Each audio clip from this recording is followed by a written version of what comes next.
3 heated zones. You have 2 zones in the front and a large one in the back.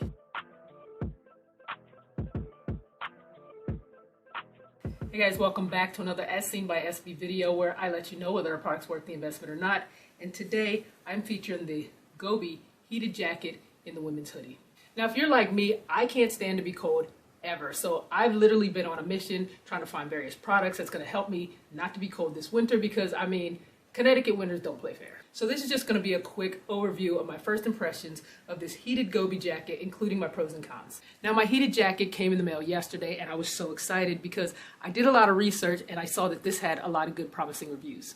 Alright, so let's start with the pros. Now initially when I ordered my jacket, I ordered a small because that's the size that I wear when I'm wearing this type of cotton jacket. But it ended up being way too tight. However, I should have known that if I'm going to be wearing a jacket that I wear a sweatshirt underneath, I should have definitely gone with the larger size. So I exchanged it for a large, and surprisingly the shipping was very quick as I sent it in on a Friday and my new one came back that following Thursday. And another good thing is that it works right out of the bag so you don't have to pre-charge it. You can wear it right away, and it came in this really cute orange carrying bag. But unfortunately that's all that I have as far as the pros go. Alright, so now let's move on to some of these cons. But first, if you haven't subscribed, be sure to hit that subscribe button so you don't miss out on any new products that I may review that I know will be of interest to you. Also, don't forget to hit that notification bell so you're notified whenever I upload a new video. And if you find this video helpful to you, I would totally appreciate a thumbs up.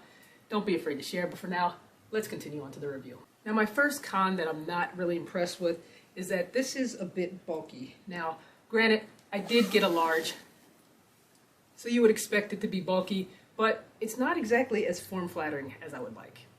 And for this to be a large, unfortunately the sleeves are very tight, especially when you have some type of long sleeve shirt on or a sweatshirt on like I have underneath. And I mean, mostly all winter, I'm going to be wearing a sweatshirt, and I would rather the arms to be a little bit more comfortable. Now next, let's get into this power pack that comes with it. It's a lithium iron battery, and the good thing is that it lasts for up to 10 hours. Now to test this out, I wore this around the house yesterday for about 40 minutes, and I turned the heat all the way on high. And unfortunately what I noticed is that it definitely did get warm, but for it to be on high, it didn't get as warm as I would have liked it to get. Alright, so just to go over a few specifics, this has 3 heated zones. You have 2 zones in the front and a large one in the back. Now the material is cotton and it has a polar fleece lining, so it definitely feels soft. It has 3 heating settings, low, medium, and high, 113 degrees Fahrenheit when it's on low, 131 degrees Fahrenheit when it's on medium, and 140 degrees Fahrenheit when it's on high. Another thing I wasn't too much of a fan of is how big the battery pack is. The description does say that it is lightweight, but it does have a decent amount of weight to it. And because it's a little heavy and the battery is supposed to go in this lower pocket in the jacket, which I'll show you that a little later, it tends to make the jacket look a little awkward because it obviously makes the jacket droop on the left side.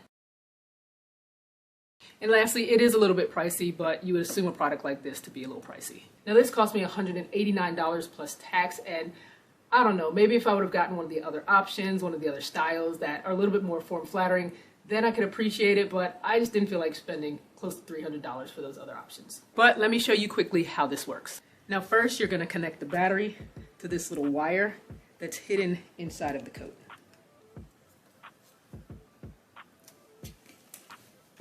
So after you've made sure you turned on the power button on the battery pack, you just long press these buttons here to turn them on, and each time you press it, it adjusts to a different heating level. So you have low, medium, and high. Now I'm not totally knocking this jacket as it definitely has potential and this might be great for someone else, but as I mentioned, they do have other options like vests, parkas, puffy coats. But as far as this coat goes, if I'm going to spend close to $200 for a zip-up hoodie, I definitely need to love it. So I will be returning this, but I definitely wanted to let you guys know because I could not stop talking about how excited I was to get my first heated jacket, but unfortunately the Gobi heated jacket in the women's hoodie is not SB approved, so my search continues. But as always, thank you guys for watching, and be sure to leave your comments below. I would love to hear your thoughts.